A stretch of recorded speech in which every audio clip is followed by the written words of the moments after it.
Hi guys, നമ്മൾ ഈ video സംസാരിക്കുന്നത് ഈ ഓട്ടോമോട്ടീവ് ഫീൽഡിൽ കഴിഞ്ഞ ഒരാഴ്ച, അത് August 19 to August 23 എന്തൊക്കെ പരിപാടിയാണ് നടന്നത്, ഇന്റർനാഷണലി ഡൊമസ്റ്റിക്കലി നമ്മൾക്ക് എന്തൊക്കെ പരിപാടി നടന്നത്. അപ്പോൾ അതിന്റെ ഫസ്റ്റ് ന്യൂസിലോട്ട് നമുക്ക് പോവാം. ഹ്യുണ്ടായി അൽകാസ് 2024 ഫേസ് ലിഫ്റ്റ് വേർഷൻ ഇന്ത്യയിൽ ബുക്കിംഗ്സ് ഓപ്പൺ ആക്കിയിരിക്കുകയാണ്. ബുക്ക് ചെയ്യാനായിട്ട് 25,000 റുപ്പീസ് അങ്ങനെ കൊടുക്കണം. അപ്പൊ സെക്കൻഡ് ന്യൂസ് എന്ന് പറയുമ്പോഴത്തേക്ക് ഓല ഇലക്ട്രിക് 15-ാം തീയതി August 15-ാം തീയതി ഒരു വണ്ടി ഇറക്കിയായിരുന്നു, ഒരു ബൈക്ക്.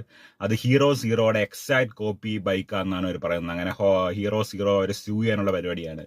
അപ്പൊ തേർഡ് ന്യൂസ് എന്ന് പറയുമ്പോഴത്തേക്ക് സിട്രൺ കമ്പനി ഓസ്ട്രേലിയയിൽ നിന്ന് പുവർ സെയിൽസ് കാരണം ഫുൾ എക്സിറ്റ് ആയി കാണും. അപ്പൊ ഫോർത്ത് ന്യൂസ് എന്ന് പറയുമ്പോഴത്തേക്ക് ഏകദേശം 7 lakh യൂണിറ്റ്സ് കാസ്, അതായത് 73,000 crores കാസ് നമ്മുടെ ഇൻവെന്ററി കെട്ടി കിടക്കും ഡീലേഴ്സ് ഇൻവെന്ററിയിൽ. പിന്നെ ഫിഫ്ത്ത് ന്യൂസ് എന്ന് പറയുമ്പോഴത്തേക്ക് നമ്മുടെ Ford Endeavour Tremor internationally launch ആയിക്കുകയാണ്. 46 lakh റുപ്പീസിനാണ് ലോഞ്ച് ആയിരിക്കുന്നത്. അപ്പൊ ലാസ്റ്റ് ന്യൂസ് എന്ന് പറയുമ്പോഴത്തേക്ക് ഏതർ എനർജി ശ്രീലങ്കയിൽ ലോഞ്ച് ആവാൻ പോവാണ്. അങ്ങനെ ഈ ആഴ്ചത്തെ നമ്മുടെ ഈ വീഡിയോ ഇവിടെ വെച്ച് നമുക്ക് എൻഡ് ചെയ്യാം. നമുക്ക് ഇനി അടുത്ത വെള്ളിയാഴ്ചയാണ്. അതൊക്കെ ബൈ.